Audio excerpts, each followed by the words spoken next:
தாய் வீடு ஜூன் 2026. ஈழத்தில் தமிழ் பௌத்தர்கள் அங்கம் 21. செல்வநாயகி ஸ்ரீதாஸ். இதுவரை மகாவம்சம் பல நூற்றாண்டுகளாக மக்கள் மத்தியில் நாட்டார் பாடல்களாக பாடப்பட்டு வந்த கதைகளை பொது ஆண்டின் பின் 6ஆம் நூற்றாண்டளவில் மகாநாமதேரர் என்னும் பௌத்த பிக்கு பாலி மொழியில் தொகுத்ததாக நம்பப்படுகிறது. பௌத்த துறவிகள் ஒருங்கிணைந்து மகிந்தன் மூலமாக பௌத்தம் இலங்கைக்கு கொண்டு வரப்பட்ட வரலாறு, பல்லாயிரக்கணக்கான மக்கள் இலங்கையில் பௌத்த மதத்தை தழுவிக்கொண்டது, பௌத்த மதத்தின் பெருமையை காட்டும் வகையிலான செவி வழி கதைகள் முதலியவற்றை திரட்டி அட்டகதா என்னும் பெயரில் பாலி மொழியில் தொகுத்தார்கள். இது பின்னொரு காலத்தில் கால வரிசைப்படி ஒழுங்கு செய்யப்பட்டு அட்டகதா மகாவம்சம் என்னும் பெயரில் தொகுக்கப்பட்டது. 10 வரலாற்றில் தொடர்ந்து ஆட்சி செய்த 10 சேர மன்னர்களின் அரசியல் சாதனைகள், கொடை முதலிய சிறப்புகளை சங்க இலக்கியத்தில் சிறந்த புலவர்களாக போற்றப்படும் கபிலர், பரணர், அரசியல் கிழார், காக்கை பாடினியார் முதலிய 10 புலவர்கள் தனித்தனியாக பாடியிருக்கும் நூல் 10 என்னும் சங்க இலக்கியமாகும்.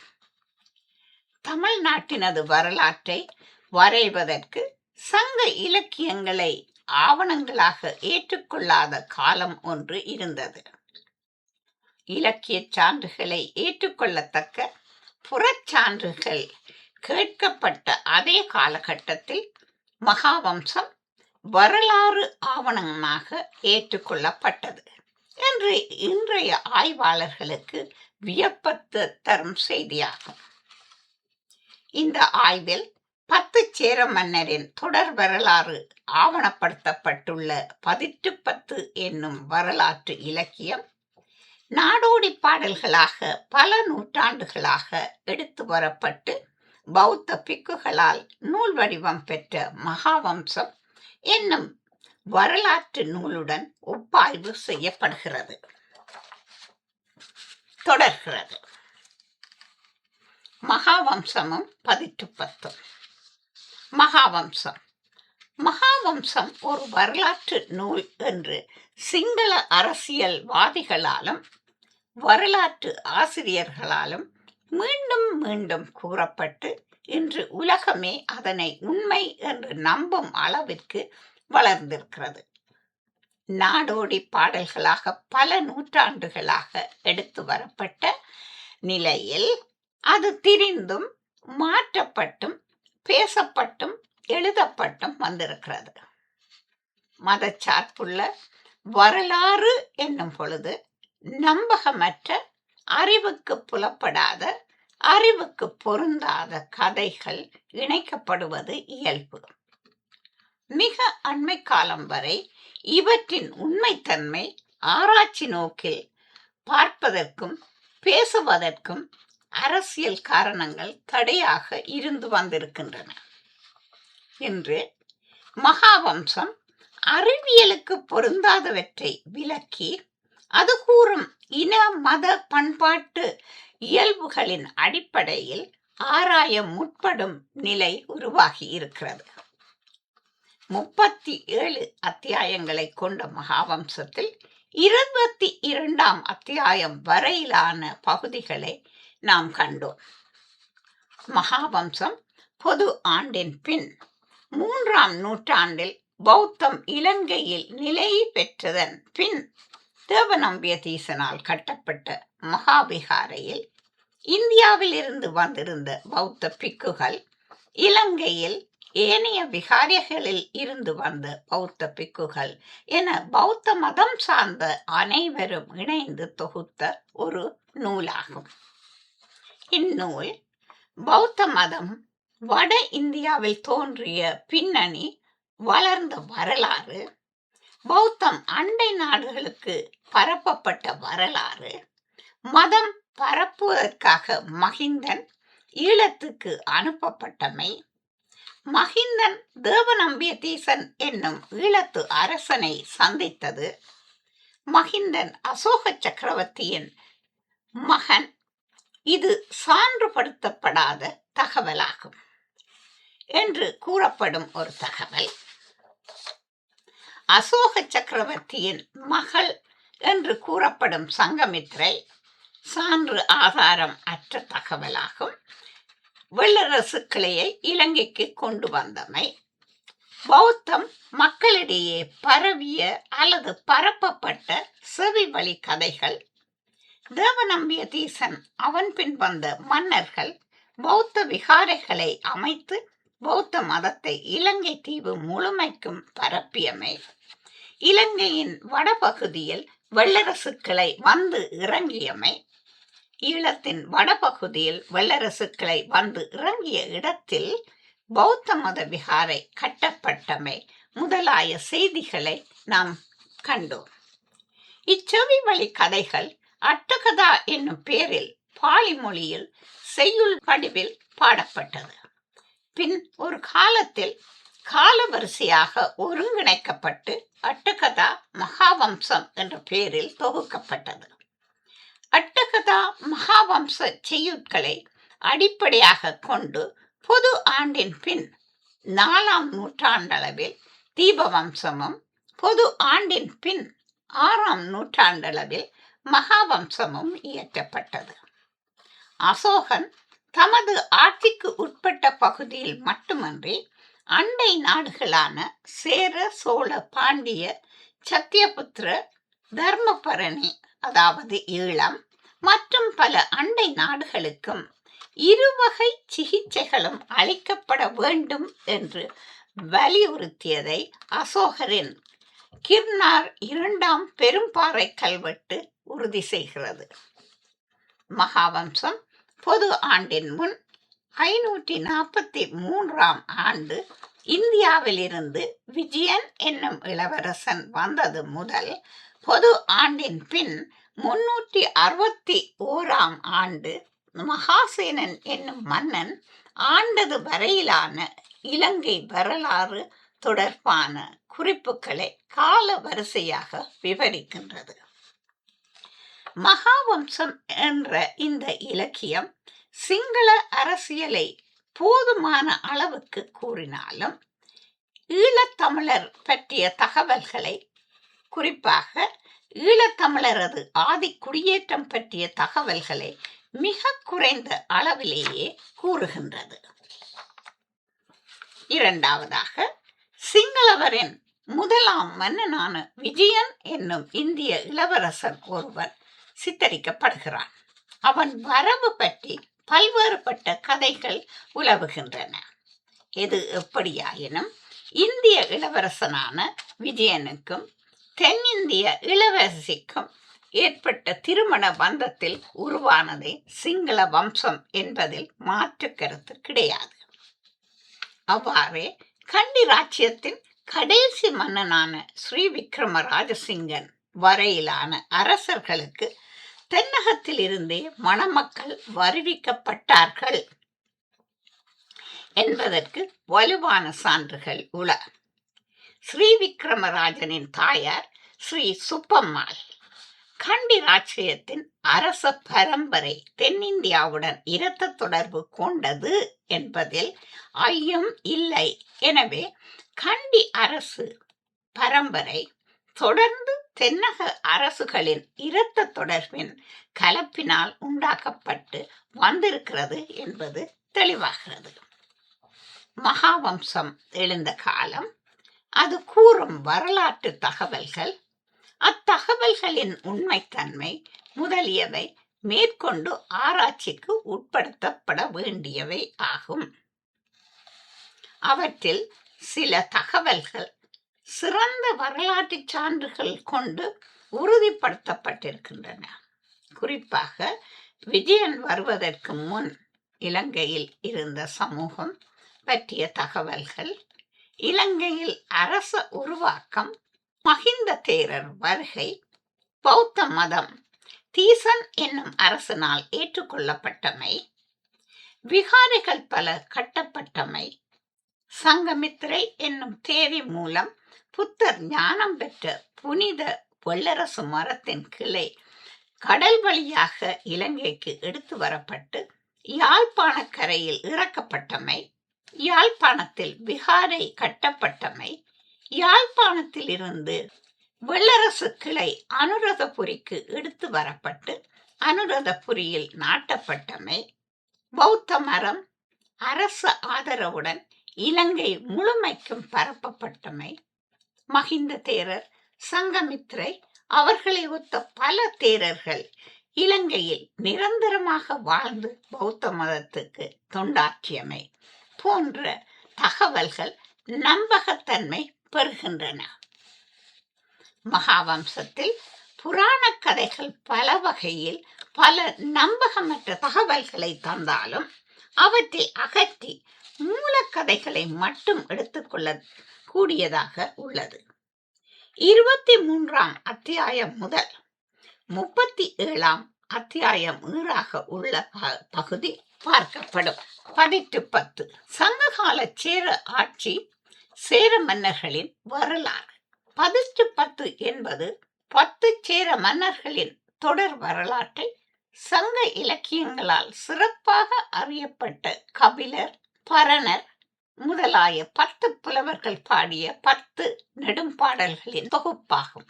10 தவிர புறநானூறு, பரிபாடல், கலித்தொகை முதலிய சங்கத்தொகை நூல்களுள் பெரும்பாணாற்றுப்படை, சிறுபாணாற்றுப்படை முதலிய ஆற்றுப்படை இலக்கியங்களும் மன்னர் புகழ் பாடும் நோக்கில் அமைந்தவையே.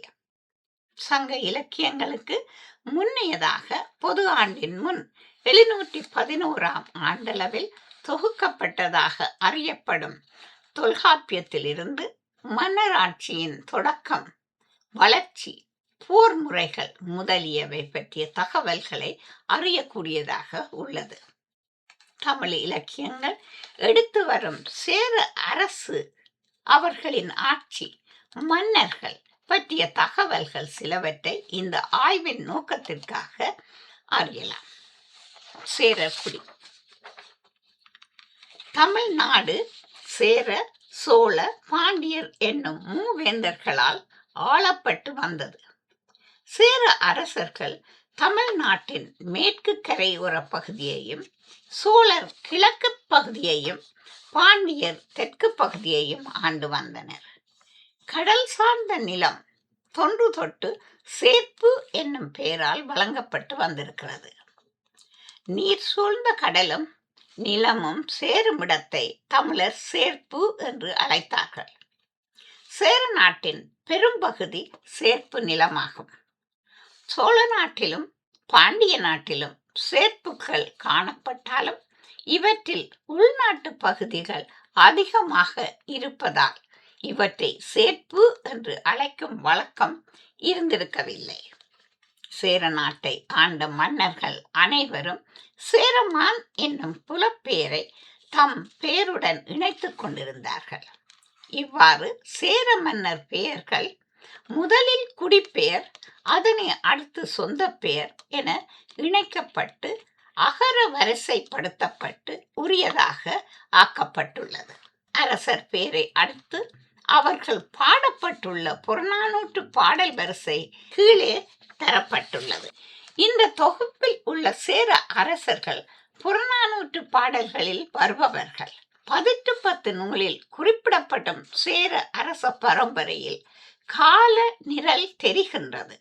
எனவே அவர்கள் கால நிரல் வரிசையிலேயே காட்டப்படுகின்றனர்.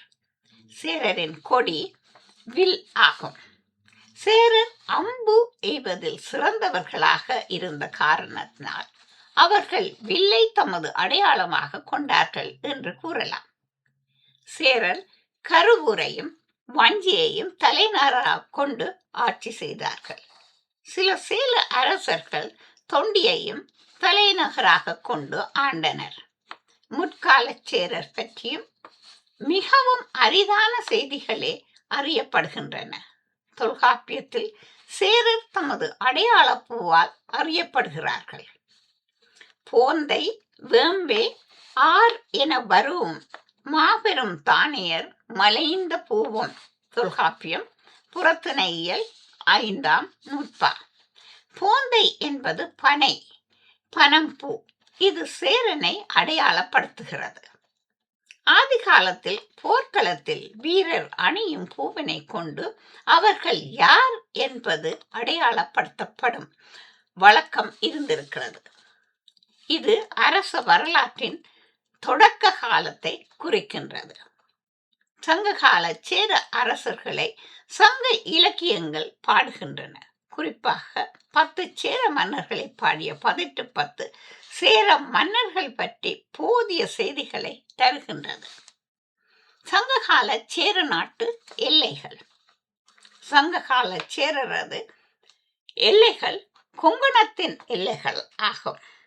ஆனால் பிற்காலத்தில் வடமொழி தாக்கத்தால் அங்கு தமிழ் அழிந்து சங்ககாலம் பக்தி கால சேரர்கள் சேரமான் பெருமாள் குலசேகரர் ஆகியோர் கருவூரில் இருந்தே ஆட்சி புரிந்தார்கள்.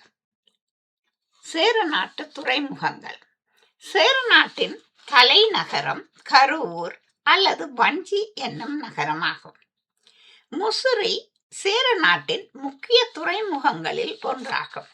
இத்துறைமுகத்தின் நடவடிக்கைகள் பற்றியும் அதன் வளம் பற்றியும் பண்டை தமிழ் நூல்களிலே குறிப்புகள் ஏராளமாக உள்ளன. தொண்டி சேர நாட்டின் இன்னும் ஒரு புகழ்பெற்ற துறைமுகமாகும். தென்மேற்கு இந்தியாவில் உள்ள மலபார் கரை சார்ந்த நிலப்பகுதிகளையே சேரர் ஆண்டார்கள். சேர நாட்டு மன்னர்கள்.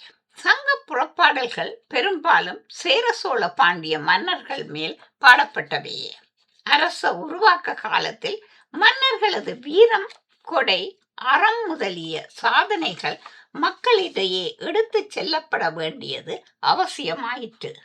இத்தேவையை நடைமுறைப்படுத்தியவர்கள் புலவர்களே.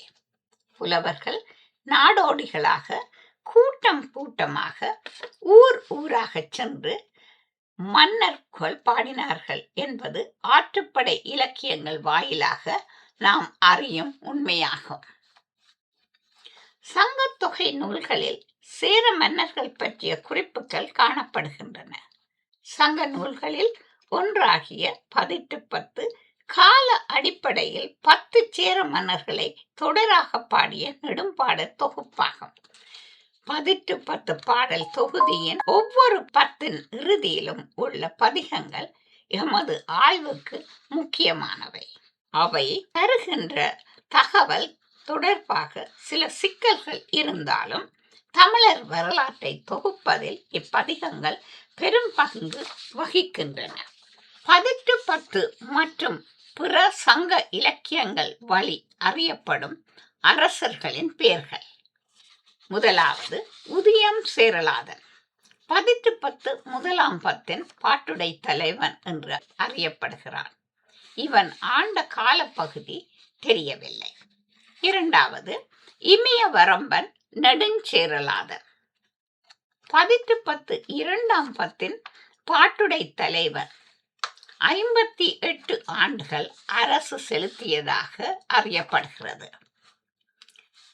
மூன்றாவதாக பல்யானை செல்களு குட்டுவன். இவன் இமயவரம்பனின் தம்பி. 18 மூன்றாம் பத்தின் பாட்டுடை தலைவர். இவன் 25 ஆண்டுகள் அரசாண்டதாக கூறப்படுகிறது. நான்காவதாக களங்காய் கண்ணி நார்முடிச்சேரல் இரும்பொறை. 18 நான்காம் பத்தின் பாட்டுடை தலைவன் இவன். கல்லாடனார் என்னும் புலவர் தலையாலங்கானத்து செருவன்ற பாண்டியன் நெடுஞ்செழியனை பற்றியும் பாடியிருக்கின்றார். இதனால் தலையாலங்கானத்து செருவன்ற பாண்டிய மன்னனும் நார்முடிச்சேரல் இரும்பொறையும் ஏறத்தாழ ஒரே காலத்தவர் என கொள்ளலாம். இவன் 25 ஆண்டுகள் அரசாண்டதாக இணைய வழி தகவல் கூறுகிறது. ஐந்தாவதாக கடல் புறக்கோட்டிய செங்குட்டுவன். 1810 ஐந்தாம் பத்தின் பாட்டுடை தலைவன் இவனாவான். இவன் 55 ஆண்டுகள் அரசாண்டதாக கூறப்படுகிறது. ஐந்தாம் பத்தின் பதிகம் குட்டுவர் கோமான் நெடுஞ்சேரலாதற்கு சோழன் மணங்கிள்ளி என்ற மகன். ஆறாவது சேரலாதன் ஆடு கோட்பாட்டு சேரலாதன்.